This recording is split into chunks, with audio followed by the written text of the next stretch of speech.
Visite capitale du chef de l'État dans le Gbeke, indicateur de paix et de développement pour les autorités de la région. Consolidation du tissu social dans le Guémon, le rôle primordial du CVS à Diokoui. Et puis enfin, le sport élément catalyseur pour la réconciliation nationale. Dans ce journal, vous entendrez le ministre Alain Loboni. Bonsoir et bienvenue sur ESMA TV. Commençons ce journal par ce communiqué émanant de la présidence de la République adressé à son Excellence Mohamed Ould Abdel Aziz, président de la République de Mauritanie.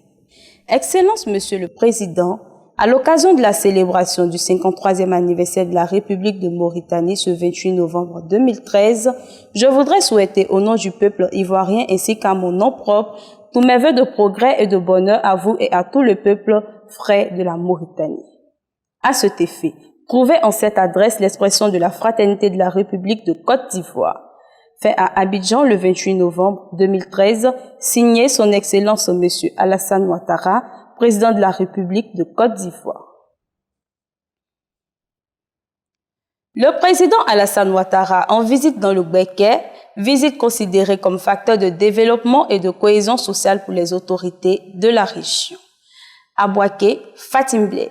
Le président de la République, son Excellence Alassane Ouattara, a effectué une visite d'État dans la région du Gbeke du 25 au 29 novembre 2013. Le chef de l'État a saisi cette occasion pour inviter la population de Bouaké à laisser derrière elle les 10 dernières années de crise pour s'inscrire sur la voie de la réconciliation nationale afin d'être au rendez-vous de la Côte d'Ivoire émergente à l'horizon 2020.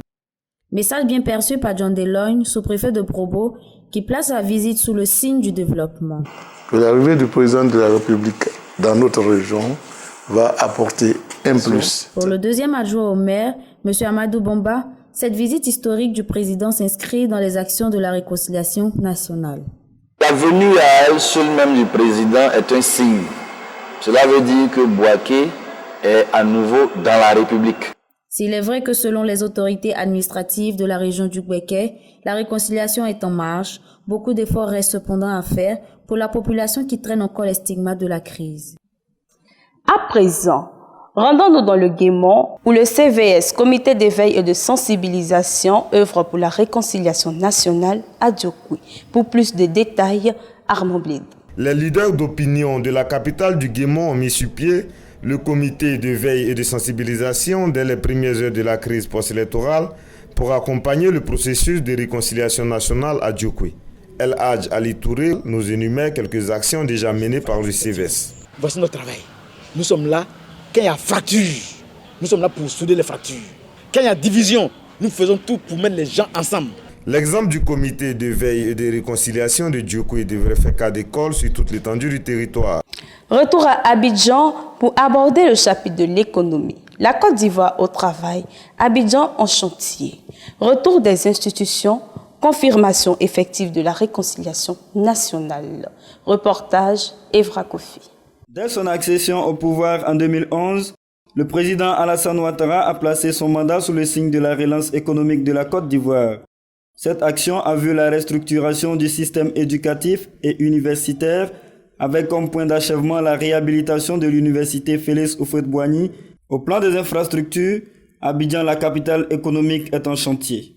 Le pont Arikona-Bédié, les échangeurs de Rivera 2 et de Makori et même l'autoroute de Grand Bassam qui ouvre la voie au développement durable de la Côte d'Ivoire. Autre indicateur de stabilité, de paix et réconciliation nationale, le retour probable des institutions telles que la BAD et le suivi régulier de certaines chaînes de télévision panafricaines telles que Voz Africa.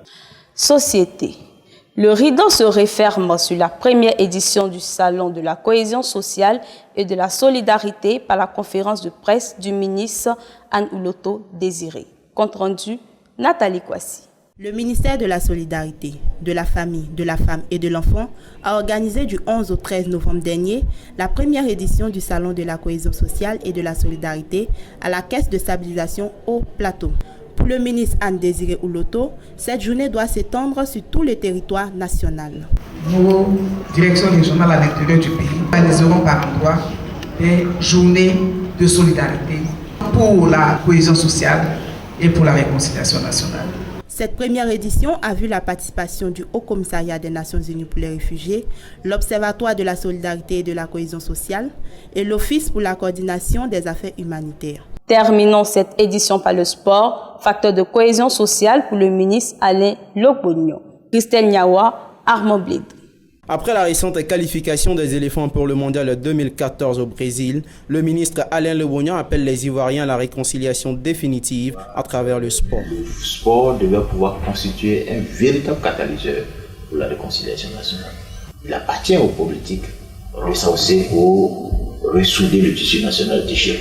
Un pas bien emboîté par la population de Dioké-Aki, la qualification des éléphants a donné un coup de fouet au processus de réconciliation nationale. Fin de cette édition. Merci de nous avoir suivis. À demain, même heure et bonne suite de programmes sur ESMA TV.